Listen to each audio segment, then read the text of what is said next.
आऊज़ुबिल्लाहि मिनश्शैतानिर्रजीम बिस्मिल्लाहिर्रहमानिर्रहीम।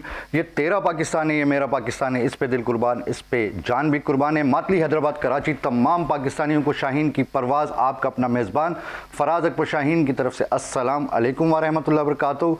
नाज़रीन, आपको पता है कि दिसंबर का मंथ चल रहा है और 27 दिसंबर भी करीब है, क्योंकि 27 दिसंबर को शहीद मोहतरमा बेनज़ीर भुट्टो साहिबा की शहादत हुई थी। उस हवाले से मैं कुछ गुफ्तगू करूँगा और अपने मेहमानों से भी पूछूँगा। दुख्तर मशरिक बेनज़ीर भुट्टो 1953 21 जून को सिंध के मशहूर सियासी घराने में पैदा हुई। उन्होंने बैरून मुल्क ऑक्सफर्ड और हार्वर्ड यूनिवर्सिटी से तालीम हासिल की। वो जुल्फ़कार अली भुट्टो की बेटी थी, बल्कि बेटी के साथ साथ बेहतरीन सियासी शागिर्द भी थी। इसके अलावा पाकिस्तान की पहली ख़ातून वज़ीर आज़म थी। 1988 में वो पहली बार वज़ीर आज़म बनी और उसके बाद वो पाकिस्तान की 2 दफ़ा वज़ीर आज़म रहीं। 27 दिसंबर 2007 को वो शहीद हो गई, इस दुनिया से रुखसत हो गई।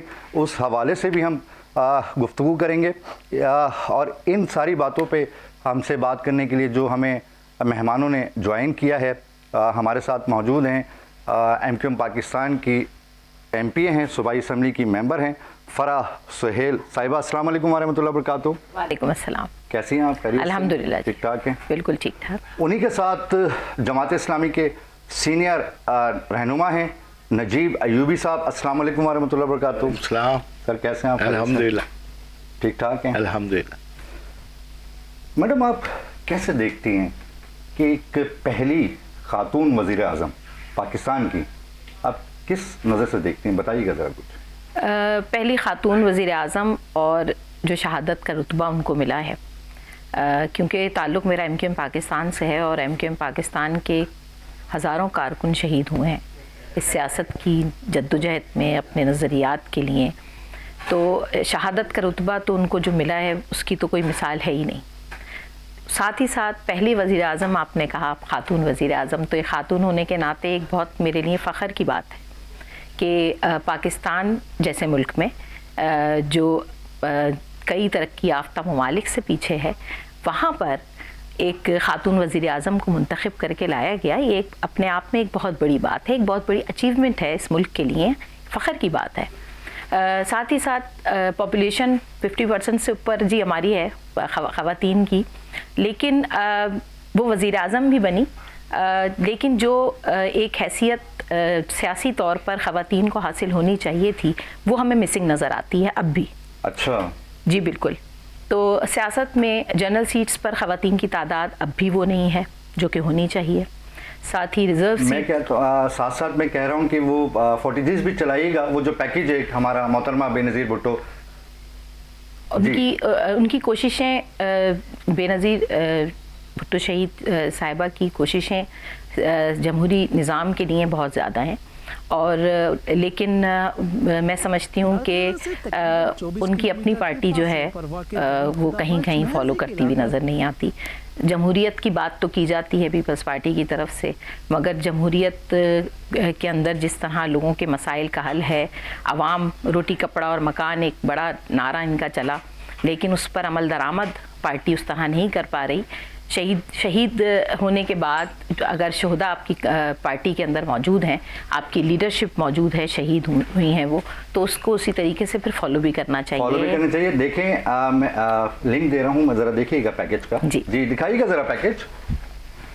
लाड़काना से तकरीबन 24 किलोमीटर के फासले पर वाक़ गढ़ी खुदाबख्श महज एक इलाका नहीं बल्कि पाकिस्तान की सियासी तारीख का जिंदा बाब है। ये वो सरजमीन है जहां मट्टी में यादें, कब्रों में दास्तानें और फिजाओं में जिद्दोजहद की बाज़गश सुनाई देती है। यही वो मुकाम है जहां भुट्टो खानदान का आबाई कब्रिस्तान वाक़ है और यही पाकिस्तान पीपल्स पार्टी का सबसे मजबूत और अलामती सियासी मरकज भी है। गढ़ी खुदाबख्श का नाम शहीद जुल्फ़कार अली भुट्टो के परदादा बासर जमींदार पडेरा खुदाबख्श भुट्टो के नाम से मंसूब है। इस कब्रिस्तान में भुट्टो खानदान की कई नस्लों की कब्रें मौजूद हैं, जो बरसों पर मुहित सियासी, समाजी और खानदानी तारीख की खामोश गवाह है। वक्त के साथ ये मुकाम सिर्फ एक खानदानी कब्रिस्तान नहीं रहा, बल्कि अवामी जिद्दोजहद की अलामत बनता चला गया। जब जुल्फिकार अली भुट्टो सियासत के उफुक पर उभरे और वजीर आजम बने, तो वो अपने खानदान के मरहूमीन की कब्रों पर फातह खाने के लिए घड़ी खुदा बख्श आते। उनके साथ अवाम का हुजूम भी आता और यूं इस मुकाम की शोहरत और सियासी अहमियत दिन ब दिन बढ़ती चली गई और उनकी तदफीन इसी आबाई कब्रिस्तान में हुई तो घड़ी खुदा बख्श हमेशा के लिए कौमी तारीख का हिस्सा बन गया। बाद अज़ां भुट्टो खानदान के इस कब्रिस्तान को भुट्टो मजार कॉम्प्लेक्स की सूरत में असर नो तामीर किया गया, जो आज पाकिस्तान के अहम तरीन सियासी तारीखी मुकामात में शुमार होता है। मोहतरमा बेनज़ीर भुट्टो ने भी यहाँ कई बड़े अवामी जलसों से खिताब किया, जहाँ जमहूरियत, अवामी हुकूक और मज़ामत की आवाज गूंजती रही। 27 दिसंबर 2007 को मोहतरमा बेनज़ीर भुट्टो की शहादत और इसी मुकाम पर तदफीन ने घड़ी खुदा बख्श की सियासी अहमियत में बेपनाह इजाफा कर दिया। आज इस कब्रिस्तान में शहीद जुल्फिकार अली भुट्टो, मोहतरमा बेनज़ीर भुट्टो, मीर मुर्तज़ा भुट्टो, शाहनवाज भुट्टो और बेगम नुसरत भुट्टो असवदे खाक है, वो नाम जिन्होंने पाकिस्तानी सियासत को नई सिमतें दी। आज मुल्क की सियासत में घड़ी खुदा बख्श पाकिस्तान पीपल्स पार्टी का एक अहम तरीन नजरियाती और जज्बाती मरकज है। पार्टी कारकुनान, रहनुमा और आवाम हर साल बरसियों और बड़े इज्तिमात में शिरकत के लिए यहाँ पहुँचते हैं, ताकि अपने कायदीन को खराज अकीदत पेश कर सके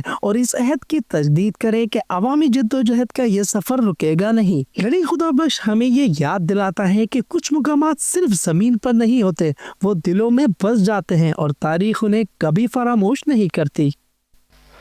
जी नाज़रीन, आपने देखा ये पैकेज और यकीनन ये पैकेज ऐसा है कि भुट्टो साहब, भुट्टो ख़ानदान की जो कुर्बानियाँ हैं वो सब ने देखी हैं और पूरी दुनिया को पता है। अभी हमें ज्वाइन किया है सीनियर स्पोर्ट्स जर्नलिस्ट हैं उस्ताद मोहतरम जनाब नसीम राजपूत साहब। अस्सलाम वालेकुम। वालेकुम सलाम फराज भाई। आप ठीक ठाक? मैं बिल्कुल ठीक हूँ फराज भाई, अल्लाह का शुक्र है। अच्छा नजीब साहब, मुझे ये बताइएगा, आपने ये पैकेज देखा, मैं कोई सियासी गुफ्तगू नहीं कर रहा, मैं आपसे सिर्फ ये पूछना चाहता हूँ कि मोहतरमा बेनज़ीर भुट्टो साहिबा, जो कि पहली पाकिस्तानी खातून थी, वज़ीर आज़म पाकिस्तान थी, उनको 27 दिसंबर को शहीद कर दिया गया, इस बारे में आप क्या कहेंगे सर? देखिए, जमहूरियत अपनी पटरी पे आई थी और ये सानहा रोनुमा हुआ। बहैसियत सियासी कारकुन के नज़रियाती इख्तलाफात अपनी जगह हैं, लेकिन ये कि ये एक बहुत बड़ा सानहा था जो पूरे मुल्क पे ही नहीं बल्कि पूरी इंटरनेशनल सियासत पे असरअंदाज हुआ। तो किसी शहादत या सानहे को सिर्फ हम अपनी मुल्की तनाजुर में नहीं देख सकते। जिन हालात में मोहतरमा की शहादत हुई है, वो सरहदों के ऊपर भी एक बड़ी अजीब व गरीब कशीदगी चल रही थी और एक बैनुल अक़वामी तौर पे 3 मुख्तलिफ़ क़ुव्वतें पाकिस्तान की पॉलिटिक्स पे हमला आवर थी।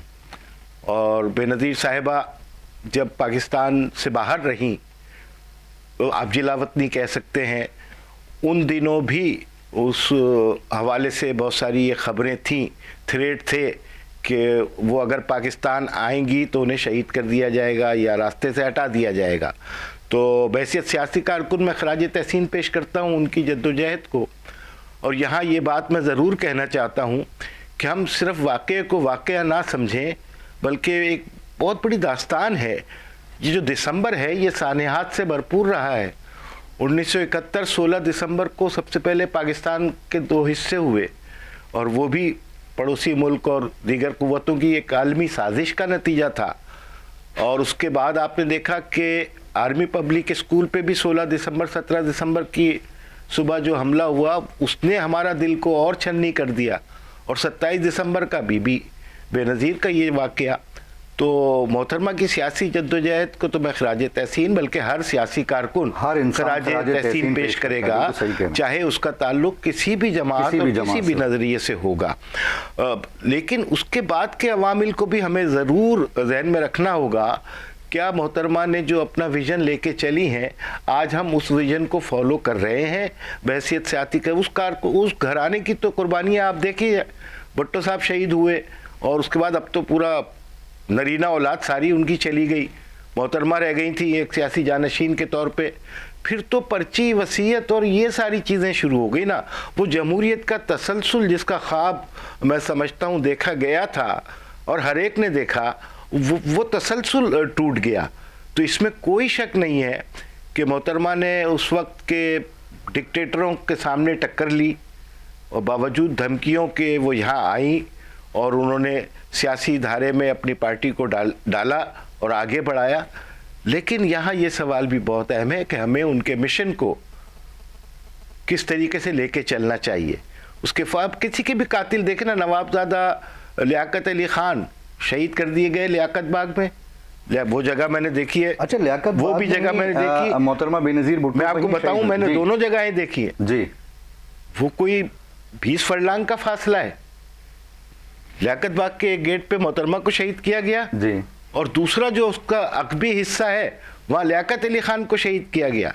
इतना बदकिस्मत बाग कि वहाँ पर और दोनों के कातिल आज तक एक मुअम्मा बने हुए हैं। तो हम बेनज़ीर साहिबा की, मोहतरमा की कुर्बानियों को खराज तहसीन भी पेश करते हैं। खुद ब खुद एक क्वेश्चन मार्क खड़ा हो जाता है कि इतनी अजीम शख्सियात इस मुल्क से एकदम से, वो बस ये पता चला कि लियाकत अली खान का कातिल पड़ोसी मुल्क से आया था, उसका नाम अकबर था और बस उसके बाद उसको गोली मार दी, वो भी ख़त्म, उसकी तहकीकात भी ख़त्म, तहकीकात करने वाले तमाम अफराद सफ़ाई हस्ती से मिट गए। कमजोरी है, हाँ, किसकी कमजोरी है सर? देखिए ना, अब मेरी बात पूरी होने दें। फिर मोहतरमा के कातिल उसका भी कुछ नहीं पता चला। वो जो निशानात थे जिसकी बुनियाद के ऊपर तहकीकात होनी चाहिए थी, वहाँ पर अमला आ जाता है म्यूनसिपल कमेटी का और वो सारे निशानात, ये तो गवाह है ना भाई साहब, आपको भी पता है, बीबी आपको भी पता है फराबाजी, किस तरीके से वो तमाम शवाहिद फौरी तौर पे रातों रात। अब कौन पकड़े कि ये म्यूनसिपल कमेटी को ऑर्डर किसने दिया था? कौन पकड़े कि मोहतरमा को गाड़ी से निकलने का किसने कहा था? हालांकि सिक्योरिटी हवाले से सारे थ्रेड मौजूद थे, सही कह रहे हैं, वो जिम्मेदारों का को पता ही नहीं चल रहा तक पहुंचाना चाहिए। जिसने एन गेट के ऊपर मोहतरमा को ये मौसी नाइब साथ में बैठी हुई थी, उनकी पर्सनल सेक्रेटरी और उनके सिक्योरिटी गार्ड और एक सिक्योरिटी जो मेजर सिक्योरिटी देख रहे थे, वो भी शहीद कर दिए गए। वो कराची से उनका ताल्लुक था, लखताबाद के शहंशाह नकवी शहंशाह हुसैन। तो वो तो स्टेज पे मौजूद थे, रहमान मलिक स्टेज पे मौजूद थे, वजीर दाखिला उस वक्त के। सबने ये कहा था कि आप गाड़ी में रहेंगी और बुलेट प्रूफ गाड़ी थी। वो गाड़ी जब गेट के करीब आती है, वहाँ मॉब खड़ा हुआ था, वो वेव कर रहा था। मोहतरमा ने अचानक वो खिड़की, उसकी वो विंडो खुलती है वो गाड़ी की और वो बाहर निकलती है। फिर आप कहानियां बनाते रहे कि वो जो सर के ऊपर ये लगा तो सर के ऊपर वो लगा, ये बात की बात अच्छा है। सर, मुझे ये बताइएगा, लेकिन ये एक मिस्ट्री है। ये बिल्कुल आप सही कह रहे हैं। मैं चाहता हूँ कि आज हम मोहतरमा को अपनी तरफ से, शाहीन की परवाज़ से और चैनल 5 से खराज तहसीन पेश करें। वो अब हम में मौजूद नहीं है, शहीद हो चुकी हैं। तो आपकी कभी मुलाकात हुई मोहतरमा से? देखिए, मोहतरमा से मेरी मुलाकात नहीं हुई, बिल्कुल नहीं हुई। लेकिन मोहतरमा के जो दाएं बाएं अफराद रहे हैं, जो बिल्कुल उनके, यूँ समझ लीजिए उनका साया थे, वो भी शहीद हैं।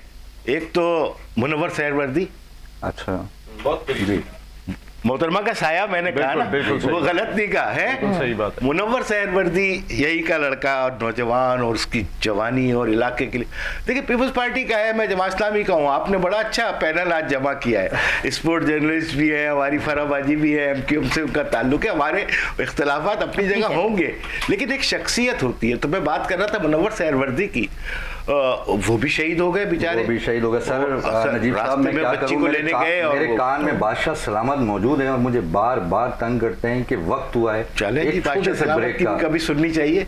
नाजरीन, आप कहां जा रहे हैं? मिलते हैं एक छोटे से ब्रेक के बाद। वेलकम बैक नाजरीन, मैं हूं पाकिस्तान। मेरे साथ मौजूद हैं खूबसूरत पाकिस्तानी नसीम राजपूत साहब। अपना कोई एक्सपीरियंस हमसे शेयर करेंगे और ऑफ द रिकॉर्ड बात हो रही थी इनकी एक दफ़ा मुलाकात भी शहीद रानी मोहतरमा बेनज़ीर भुट्टो साहिबा से थी। तो पूछेंगे नसीम भाई। जी बताइएगा नसीम भाई। देखिए, इवेंट्स के अंदर तो वो कई मरतबा आई थी, लेकिन जब ये वाक़या हुआ था कारसाज वाला और बहुत ही ख़तरनाक किस्म का अटैक था, तो मैं एक्सपेक्ट ये कर रहा था, या बहुत सारे लोग एक्सपेक्ट कर रहे होंगे कि शायद बीबी साहिबा जो है वो थोड़ा सा एहतियात करेंगी, सेफ़ होंगी। आप यकीन करें फराज भाई, 3 दिन के बाद, मैं इससे पहले जिस चैनल में था, वहाँ के प्रेसिडेंट थे इमरान असलम साहब। जी जी। बहुत इंटेलेक्चुअल शख्सियत थे, बहुत उनकी शायद ये साथ पढ़े भी थे बाहर। तो एक थी, तो वो वहाँ पर आई थी। आप यकीन माने, मुझे याद है लाहिक खान साहिबा थी, ये थी, और 2 गाड़ियाँ थी सिर्फ। एक लैंड डबल केबिन के अंदर ये खुद आई थी और एक पीछे गार्ड्स की थी। मैं हैरान था कि इतना बड़ा नाम, फॉर्मर प्राइम मिनिस्टर, और वो मिलने आई थी। मकसद है कि बहादुर फैमिली, बहादुरी नजर आई वैसे अगर सच्चाई से आप उठा के देखें तो। और वो दिलेर खातून थी, बिल्कुल उनके बच्चों में दिखाई देती है। उनके मियाँ बहादुर ज़बरदस्त किस्म से उन्होंने भी लीड किया। तो हर हाल में देखा जाए तो बेनज़ीर भुट्टो शहीद, ज़बरदस्त खातून, ज़बरदस्त खातून। अच्छा फराज सोहेल साहिबा, मैं आपकी तरफ आऊँगा। मुझे ये बताइए, मैं भी शारा फैसल से ड्राइव करता हुआ आ रहा था, तो मैंने जगह जगह एक साइन बोर्ड लगे हुए देखे और उस पर लिखा हुआ था कराची के लिए ज़रूरी है और टसूरी साहब ज़रूरी है, इसी तरह के कोई जुमले लिखे हुए। तो क्या कराची के लिए, पूरे सिंध के लिए नहीं? गवर्नर तो पूरे सिंध के लिए होते हैं ना? जी जी बिल्कुल, गवर्नर भी पूरे सिंध के लिए होते हैं, वज़ीर आला भी पूरे सिंध के ही हैं जी, और पीपल्स पार्टी की हुकूमत भी पूरे सिंध में ही है। तो गवर्नर हाउस कराची में, हाँ गवर्नर हाउस कराची में है और गवर्नर ज़रूरी पूरे सिंध के लिए है। दरअसल कराची के जो कराची की आवाम है इस वक्त एहसास महरूमी, से बुला रहा हूं, मातली बदीन, अच्छा गवर्नर हैं तो मातली बदीन का भी एक विजिट होना चाहिए ना? बिल्कुल होना चाहिए, और मैंने आपके हर प्रोग्राम में कहा है कि बिल्कुल होना चाहिए जी, गवर्नर साहब को चाहिए विजिट करें। और हैदराबाद गए भी थे, प्रोग्राम था उस प्रोग्राम में शामिल आई हुई शरीक थी जब उनका प्रोग्राम हो रहा था जी। तो दरअसल कराची के शहरियों में एहसास महरूमी सबसे ज़्यादा इस वक्त नज़र आती है। मेरे ख्याल से आप सब मेरे साथ इस बात पे एग्री करेंगे कि जो कराची का हाल है, दारुल हुकूमत है, दारुल खिलाफा है सिंध का, तो मेरे ख्याल से दारुल खिलाफा जैसा होना चाहिए। क्या आप समझते हैं कि ऐसा है? और गवर्नर हाउस कराची में मौजूद होने की वजह से भी एक हमारे लिए क्योंकि वो हैं MQM की सपोर्ट उनको हासिल है, MQM के गवर्नर हैं, तो इस वजह से भी आपको ये नज़र आ गए होंगे बैनर्स। और ये अच्छी बात है, अगर कराची तरक्की करेगा तो आपका पूरा सिंध तरक्की करेगा, पूरा पाकिस्तान तरक्की करेगा। तो अगर ज़रूरी कराची के लिए है, कराची ने तरक्की की तो सिंध तरक्की कर लेगा। आप बिल्कुल भी इस बात पे खफा ना हो कि ये बैनर लगे हुए थे। तो मेरा हाल से कराची सिंध का ही हिस्सा है जी, बिल्कुल। और हम यहाँ ये शहर दारुल खिलाफा तरक्की करेगा, इतने % टैक्स देता है, 97% टैक्स तो सिंध को कराची ही देता है। तो कराची, अगर गवर्नर साहब कराची में अगर कुछ अच्छा काम कर देंगे तो मेरे ख्याल से वो सिंध के लिए और पूरे पाकिस्तान के लिए बेहतर होगा। मैं आपसे छोटी सी गुजारिश करूंगा, जब भी आपकी गवर्नर साहब से मुलाकात हो, शाहीन की परवाज़ के प्लेटफॉर्म से फराद अकबर शाहीन और वहाँ के लोग गवर्नर साहब को याद कर रहे हैं, क्योंकि गवर्नर साहब पूरे सिंध के गवर्नर हैं, ये ज़रूर मैसेज दीजिएगा। अच्छा, मुझे बताइएगा नजीब भाई, जमात इस्लामी में ने कराची के अंदर जो तरक्याती काम किए हैं उनसे आप मुतमईन हैं?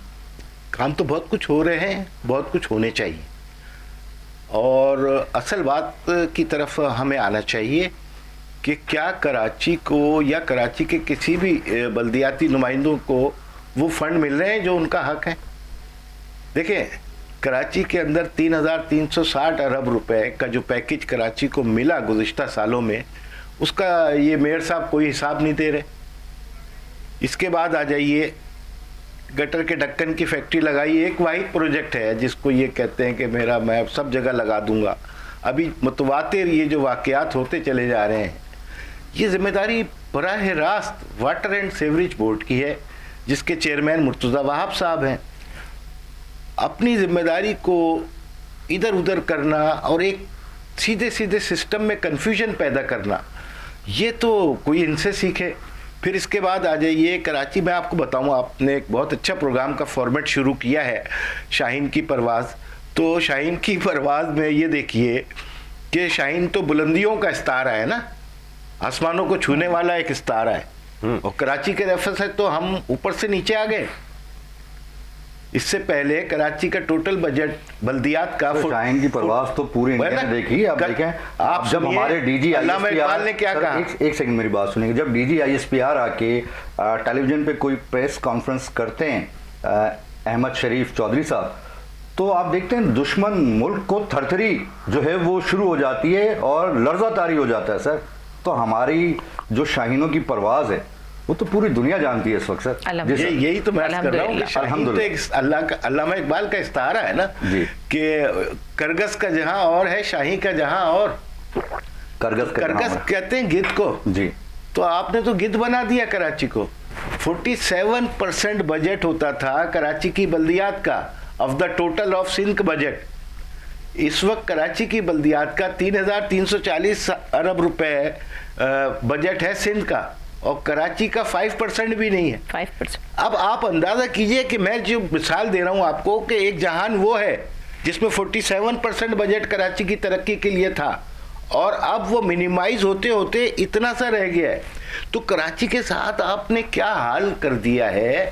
तो इस जुल्म के ऊपर बात की जाए, हमारे जो पैसे हैं, हमें ऑक्ट्राय टैक्स मिलना चाहिए था, हमें 3,360 अरब रुपए डेवलपमेंट टैक्स मिलना चाहिए था, हमारे पास वाटर बोर्ड के पैसे 47 अरब रुपए पड़े हुए हैं, KMC के 57 अरब रुपए पड़े हुए हैं।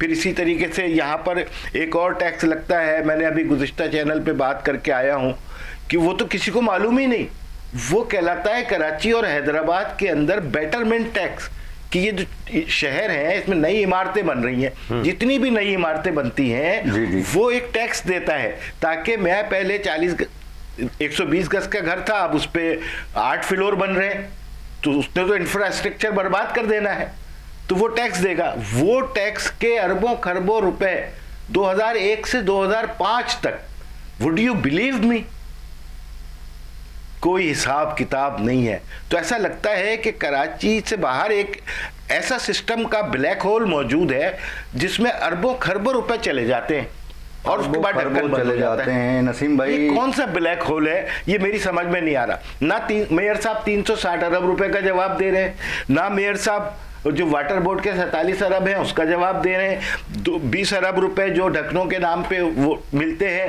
उसका जवाब नहीं दे रहे, और आप उल्टा जवाब पूछ रहे हैं, इसका क्या हुआ तो उसका क्या हुआ तो फला का। अरे भाई, जो आपके हिस्से के काम है सर, ये कब हम मुत्तहद होके पाकिस्तान की तरक्की के लिए काम करेंगे, और इंशाल्लाह सब मुत्तहद होके सबको करना चाहिए। सर कुछ खेलों पे भी गुफ्तगू कर रहे हैं नसीम भाई से कि इस वक्त जो है मुत्तहद होकर तो क्रिकेट टीम खेलती है भाई। सर तो सियासी पार्टियां भी मुत्तहद हो सकती हैं, ये भी मुश्किल हो गया, हम नहीं खेलते। सियासी पार्टियां भी मुत्तहद हो सकती हैं, मुल्क के लिए काम हो सकता है। नसीम भाई मुझे बताइएगा कि कैसे पाकिस्तान सुपर लीग लंदन के बाद न्यूयॉर्क में भी रोड शो हो रहा है, और चेयरमैन PCB जो हैं PSL 11 की तारीख का ऐलान भी कर दिया है मोहसिन नकवी साहब ने, तो इस बारे में कुछ बताएं ना, कहना दिल की बात शाहीन की परवाज से। देखिए 10 साल मुकम्मल हो गए पाकिस्तान सुपर लीग को, उसके बाद 11वें एडिशन से 2 टीमों का इजाफा भी होना है, 6 टीमों के बाद अब 2 टीमें नई हो जाएंगी, तो ऐड हो रही है जी, ऐड हो रही है। तो अभी रोड शो पहले लंदन में हुआ, उसके बाद आज लेकिन ऐड हो रही है। सर सिंध की कितनी टीमें हैं सर? आपने मुझे फंसा दिया है सवाल में सर। ये फॉर्मूला सिंध के साथ नहीं है। देखिए आपको एक बात समझिएगा फराज भाई, अगर आप टीम खरीदने के लिए जाएंगे अब, और आप जो शहर बताएंगे तो उसकी टीम आप ले सकते हैं, आपको ये ऑनरशिप दी गई है, तो जो भी ऑनर आता है वो ये वाली चीज़, कई 4-5 नाम है जिसमें से उन्होंने सेलेक्ट करने होंगे, तो उनमें एक सिंध का भी नाम है, मैंने सुना कि शायद उसमें सखर भी है। अच्छा है, गुड, जबरदस्त, तो ये मौका दिया गया है, और सबसे बड़ी चीज़ ये कि हमारी फ्रेंचाइज क्रिकेट है, और इस ब्रांड को बेहतर बनाने के लिए खुद मोहसिन नकवी साहब वजीर दाखिला वहाँ पे मौजूद थे, और खासी डिटेल में उन्होंने दोनों जगहों पे चल भी रही है, फुटेजेस भी चल रही हैं जी। और अब बड़े आज 1-1.5 घंटे की हमारे तमाम लीडिंग मीडियाज ने जो है वो इसको रिपोर्ट किया है, पूरी तकरीब जो है वो दिखाई गई है शाम में। बहुत अच्छा है। देखिए कहीं ना कहीं तो कुछ हमारे यहाँ, जैसे अभी बात की थी नजीब भाई ने, बड़ी इंपॉर्टेंट बात की थी कि भाई दिसंबर में हमारे यहाँ पे सानियात बहुत होते हैं, हम एक साल से दूसरे साल के तसलसल में चले जाते हैं फिर जी, होते ही दिसंबर में मोस्टली आप उठा के देखिएगा हिस्ट्री, तो वो क्योंकि पिछले साल का तसलसल और अगले साल के तसलसल में आपको ढाल दिया जाता है, तो ऐसे में स्पोर्ट्स या दीगर जो भी हेल्दी एक्टिविटीज उनको बहुत अहमियत देनी चाहिए। और पाकिस्तान सुपर लीग हमारा बड़ा ब्रांड है, अगर ये 2 ऑनर फराज भाई हमारे पास आ जाते हैं, कोई एक इंग्लैंड से आ जाता है और एक अमेरिका से आ जाता है अगली 2 टीमों के, तो इसका मकसद ये होगा कि आपकी जो लीग है उसकी एक्टिविटीज़ ऑटोमेटिकली इंग्लैंड और अमेरिका में भी हो रही होंगी। हमें बहुत मुश्किल होता है IPL से कॉम्पीट करना, वो फाइनेंशियली इतने ज़्यादा आगे हैं। अभी कुछ खबरें आ रही थी कि IPL की भी ब्रांड वैल्यू 20% कम हुई है। इससे हट के फराज भाई एक और आज चीज़ हुई कि नकवी साहब की बड़ी काविश हैं, जो इंडियन प्रीमियर लीग को जो इतना डैमेज किया है, तो उसमें हमारे पीसीबी के चेयरमैन देखिए वो एक ही बात कह रहे हैं, मुझे नंबर 1 टीम लीग बनाना है। आज भी वो एक ही बात पे बात कर रहे थे और उन्होंने डेट्स भी आज अमेरिका में अनाउंस की कि 25 मार्च से लेकर 3 मई तक ये लीग होगी। आज पाकिस्तान अंडर 19 टीम इंडिया से हार गई और बड़े मार्जिन से हारी, ये जो एमर्जिंग एशिया कप हो रहा है अंडर 19 एशिया कप में। लेकिन फराज भाई नसीम भाई हमारे साथ कॉल पे नहीं, एक चीज बड़ी गलत हुई कि हाथ फिर नहीं मिलाया गया, ये बड़ा इंडिया ने फिर दोबारा गलत किया, पता नहीं किस सोच में लर्जा है ना, अजीब लर्जा तारी है, उनको खौफजदा है। अस्सलाम वालेकुम व रहमतुल्लाहि व बरकातहू। हमारे साथ मौजूद हैं पीपल्स पार्टी की एमपी साइमा आगा साहिबा। अस्सलाम वालेकुम। वालेकुम अस्सलाम। साइमा, आप कैसी हैं? खैरियत से हैं? ठीक ठाक हैं? जी जी बिल्कुल खैरियत से। बहुत शुक्रिया प्रोग्राम में शामिल करने के लिए। बहुत शुक्रिया। लेकिन मेरी बहन, मुझे आपसे हमेशा शिकायत है शाहीन की परवाज़ में आप इंशाल्लाह शाहीन की परवाज़ तो आप देख ही रहे हैं, शाहीन की परवाज़ में शामिल भी हो जाएंगे इंशाल्लाह। मेरी बहन का हैदराबाद से ताल्लुक़ है, हैदराबाद की एमपी हैं। अच्छा साइमा, मुझे ये बताइएगा कि जो आप 27 दिसंबर का जो कभी ज़िंदगी में कोई नहीं भूल सकता, कम से कम पाकिस्तान की कौम तो कभी नहीं भूल सकती, मोहतरमा बेनज़ीर शहीद रानी साहिबा के लिए कोई ऐसे अल्फाज, कोई खराज तहसीन आप पेश करना चाहें? जी जी बिल्कुल। देखें, वो खातून जो वज़ीर आज़म दुनिया की, मुस्लिम उम्मा की पहली खातून वज़ीर आज़म थी और हमारी तो लीडर थी, और जिस तरह की वो लीडर थी उससे पूरी दुनिया वाकिफ़ है, बशमूल पाकिस्तान से भी। अगर उनकी बात की जाए, अगर उनके प्रोजेक्ट देखे जाएं, अगर उनकी ज़िंदगी पर एक नज़र डाली जाए, तो वो शहीद जुल्फ़िकार अली भुट्टो साहब की बेटी थी। जिस तरीके से वो मशाल राह को लेकर चली, उनके अलम को उठाकर चली, वो काबिल दीद था।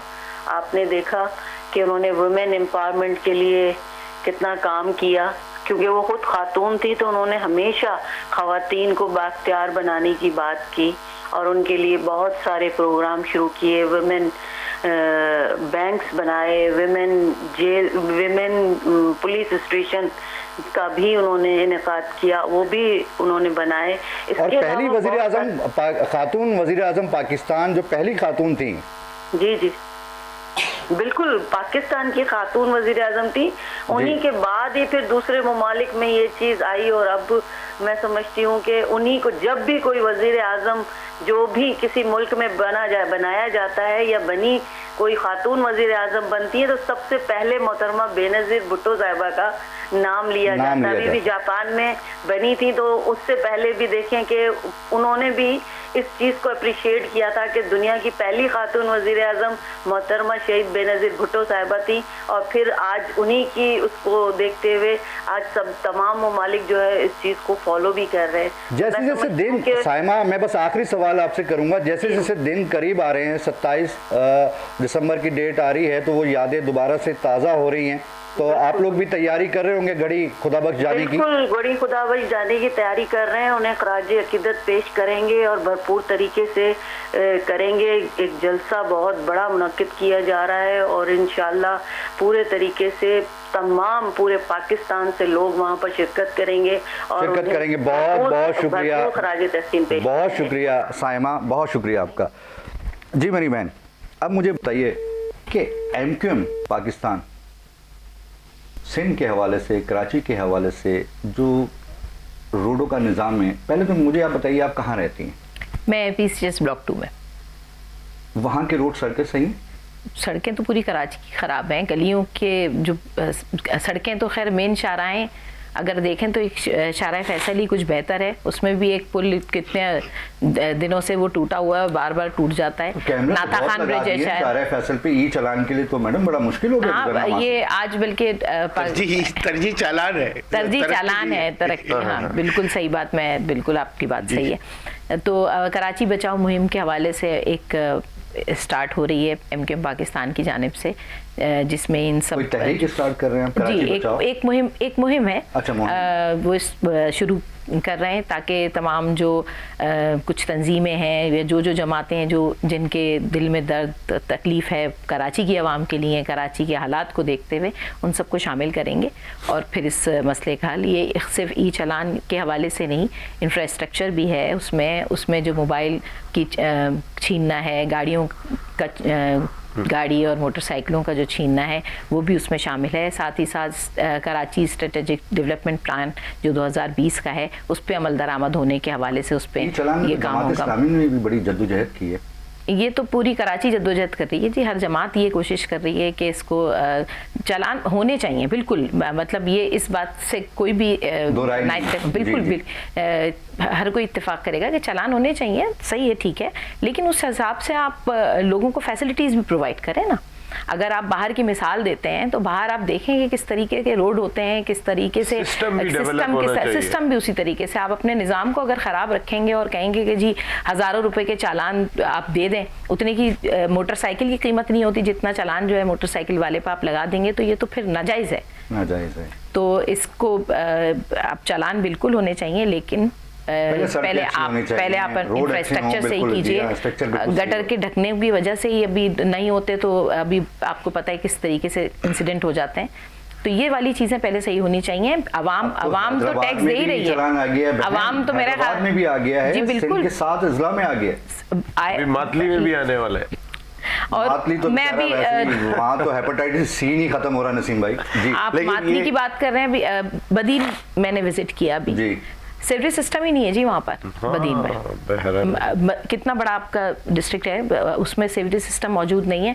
वहाँ के स्कूल की जो मैंने हालत देखी है कि आप यकीन करें, वीडियो भी मेरे पास मौजूद है, एक NGO है उसके साथ हमने चलाता हूँ, पहले बताती ना, बहुत बुरा हाल है। हम वहाँ पर जाकर तो हमें अंदाजा हुआ कि हम तो कराची को, उन्होंने शायद मैचिंग की है सिंध के दूसरे इलाकों के साथ कराची की मैचिंग करने के लिए कि हम उनको तो नहीं बना सके, कम से कम कराची को तो उजाड़ दें, ऐसा लगता है, मुझे ऐसा लगा कि शायद इन्होंने जो है कि किसी तरीके से एक जैसा लगना चाहिए पूरा सूबा। नहीं इंशाल्लाह, लेकिन उम्मीद है कि कोशिश हमारी यही है इंशाल्लाह ताला। और मेरे ख्याल से देखें, वही मेरे भाई की बात के नज़रियाती इख्तिलाफ अपनी जगह, लेकिन जहाँ अवाम की भलाई, अवाम की सहूलियात की बात आती है, उसमें हम सब एक पेज पे हैं, कोई भी पार्टी हो उसका कोई सब अवाम की भलाई के लिए सब एक पेज पे सब मुत्तहद हैं। सिस्टम डेवलप होना चाहिए फराज भाई, नंबर 1 बहुत जरूरी दिखाई देता है। दूसरा अवेयरनेस प्रोग्राम, देखें आप इतने बड़े बड़े चालान कर रहे हैं, आप लोगों को अवेयरनेस क्या दे रहे हैं कि बचना किससे, आपके प्रोग्राम के थ्रू ऐसे कितने टेलीविजन के ऊपर। एक सेकंड रुकें, एक सेकंड ऐसे कहें ना दिल की बात शाहीन की परवाज से, ताकि लोग मैं तो सिंपल सी बात कहता हूँ कि अवेयरनेस प्रोग्राम क्या है, लोगों को आगाही क्या है, लोगों को ये आगाही है कि इतने का चालान हो गया, लोगों को ये आगाही है कि मेरी गलती क्या थी, मेरा कसूर क्या था, मैंने किस जगह पे कानून। देखो सबसे पहले तो मैंने आपको एक बात कही कि सिस्टम डेवलप पहले होना चाहिए, कि एक जो through pass away they proper तौर पे जैसा सारी दुनिया में होता है, ऐसा सिस्टम ना हो। नंबर 2, जो आप अगर कर भी रहे बिल्कुल करें, आप कानून होना चाहिए, लेकिन उसकी अवेयरनेस तो दे। इस मुल्क में लोगों को आदत ही नहीं है, 3 की जगह 4 बाइक पे बैठ के घूमते थे यहाँ पे। इस मुल्क का जो अंदाज है वो बिल्कुल मुख्तलिफ। आप ये कहना चाह रहे हैं अवेयरनेस प्रोग्राम होने चाहिए, टेलीविजन पे होने चाहिए, चैनल्स पे होने चाहिए, इश्तिहारात चलाएं, अखबार में अवेयरनेस दें, इश्तिहारात चलाएं इस चीज के।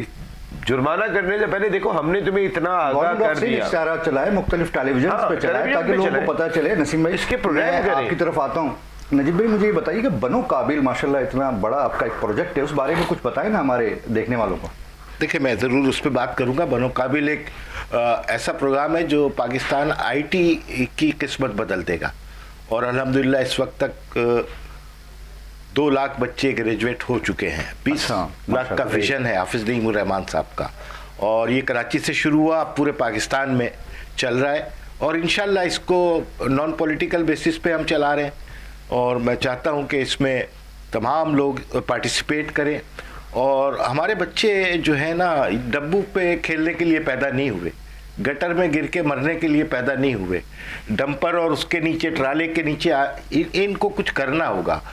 बदकिस्मती यह है कि मेरा चोर जिंदाबाद तेरा चोर मुर्दाबाद के सियासी नारों ने हमारी उस एजुकेशन डिपार्टमेंट से तवज्जो हटा दी है। तो हाफिज नईमुर रहमान साहब जब कराची के अमीर थे, उन्होंने इस वीक को शुरू किया, और मैं तो गवाह हूँ इस बात का कि चाहे पीपल्स पार्टी हो, MQM के दोस्त हों या किसी और जमात के, वो अपने बच्चों को लाते थे जमात के दफ्तर में कि भाई इसका दाखिला करवा दें आप, और हम खुशी खुशी उनको, इसलिए कि ये तो बच्चे हमारे ही है ना, किसी और के तो नहीं है। अच्छा, IT एक ऐसा सेक्टर है कि जो महरूम है हुकूमत की तवज्जो से, कि दुनिया भर में IT वाहिद शोबा होता है कि जिसके अंदर आपकी इन्वेस्टमेंट नहीं होती, कोई चीज़ बाहर से नहीं मंगानी पड़ती, मटेरियल नहीं मंगाना पड़ता, आपका जहन होता है, आपका लैपटॉप और कंप्यूटर है, आपने उसको सॉफ्टवेयर डेवलप किया और बाहर की दुनिया को बेचा, तो बगैर किसी चीज़ को अभी तो ये बरामदात का एक गोरख धंधा ये है कि आप कपड़ा भी बनाते हैं और बेचते भी हैं, तो बहुत सारी चीज़ें इंपोर्ट करनी पड़ती हैं, IT में तो ये चक्कर ही नहीं है। अच्छा, तो जमात इस्लामी का ये जो प्रोग्राम है, मेरी बात हाँ। नसीम भाई, ये बहुत अहम प्रोग्राम है। अब इसको ग्रास रूट लेवल पे आगे बढ़ रहा है, मालाकंड हो गया, एबटाबाद हो गया, पेशावर, इस्लामाबाद, गुजरांवाला, हैदराबाद, कराची, ये बढ़ता जाएगा। असल बात हम कर रहे थे, नसीम की बात से मुझे याद आया, ई चालान में देखिए कितना बड़ा जुल्म है कराची के या सभी लोगों के साथ। बहन की बात सही है कि हम इसके खिलाफ नहीं है, ई चालान होना चाहिए, जुर्माना लगना चाहिए, ताकि तवज्जो रहे कि आइंदा ये गलत काम मैं नहीं करूंगा। इंटेंशंस क्या है? इंटेंशंस ये हैं कि सहूलत कुछ ना दो और लूट का बाजार। एक दिन में करोड़ों रुपए वसूल हुए, रोजाना इसी तरह हो रहा है। दुनिया भर में एक रेशो होता है चालान का, पाकिस्तान में उसको मल्टीप्लाइड बाई 10 कर दिया गया। सबसे पहले तो पंजाब में लगाइए, पंजाब में तो 200 रुपये जुर्माना है या 400 रुपये या 1000, यहाँ पर शुरू ही 2000 और 5000 से हो रहा है। अब आप अंदाजा कीजिए कि किस तरीके, अच्छा गाड़ियाँ आप दे नहीं रहे, चिंची पे आपने पूरे शहर को बिठा दिया, और उसके बाद आप किस मुंह से ई चालान की बात करते हो यार? मेडिकल के बच्चे, नौकरी करने वाले लोग, बैंकर, तालिब इल्म, वो चिंची में घुस के जा रहा है, शर्म नहीं आती है?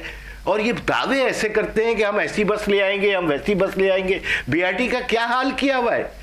BRT तो बर्बाद करके रख दी, इसका कोई जवाब नहीं। मेयर कहते हैं कि जी करीमाबाद बन जाएगा जनवरी में। अरे ये बात तो आप 3 साल से कर रहे हैं कि करीमाबाद का अंडरपास जनवरी में बन जाएगा, साल नहीं बता रहे वो। हम कह रहे हैं भाई साल बता दो, कोई तारीख बता दो यार, सुकून तो मिले। जिसकी फिजिबिलिटी नहीं, आपके साथ ही हमारे प्रोजेक्ट आप ले आए। आपका मैसेज मेरे पाकिस्तानियों के लिए। BRT की कोई डेडलाइन नहीं है। शाहीन की परवाज का पैगाम ये है कि भाई आप एहतजाज इस तरह करें। जमात इस्लामी ने तो कल किया, गटर और ढक्कन वक्कन पे, ई चालान पे कल धरना दिया है 4 घंटे का। आप लोग व्हाट्सएप के ऊपर मैसेजेस भेजें कि खुदा के वास्ते कराची शहर को संवार नहीं सकते तो बिगाड़ो भी नहीं यार।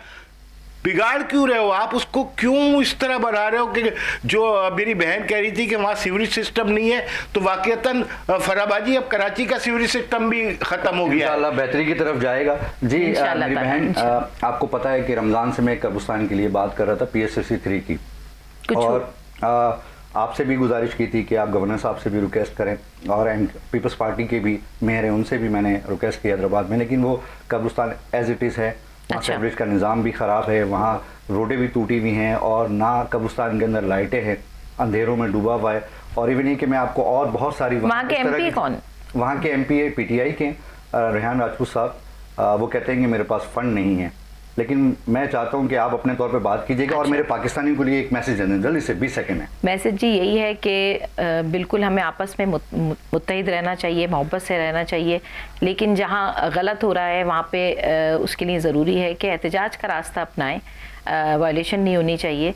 मैं बात करूंगी अपने मुल्क से मोहब्बत के लिए ज़रूरी है कि अपने बयानात में आप ज़रूर देखें, अपने मैसेजेस को ज़रूर देखें कि हमेशा मुल्क की हिफाजत और उसकी सलामती के लिए दुआ गो रहें। जी नसीम, जल्दी से 10 सेकंड में। फराज भाई, बस मैं यही, जैसे शाहीन की परवाज़ और सैयद फराज अकबर शाहीन साहब ने इतना मुतालबा किया उस कब्रिस्तान का, आप वाकई में एक दफ़ा जाके देखें। मेरी दादा दादी, मेरे ताया की कब्र भी वहाँ पर है, और आप यकीन माने कि मैं जा नहीं सका हूँ वहाँ पे। और इन्होंने जितना मुतालबा किया है, खुदारा इतना तो कोई तो सुन ले जी। ये तेरा पाकिस्तानी है, मेरा पाकिस्तानी, इस पे दिल कुर्बान, इस पे जान भी कुर्बान है। पाकिस्तान जिंदाबाद, पाक फौज जिंदाबाद, पाकिस्तान अवाम जिंदाबाद।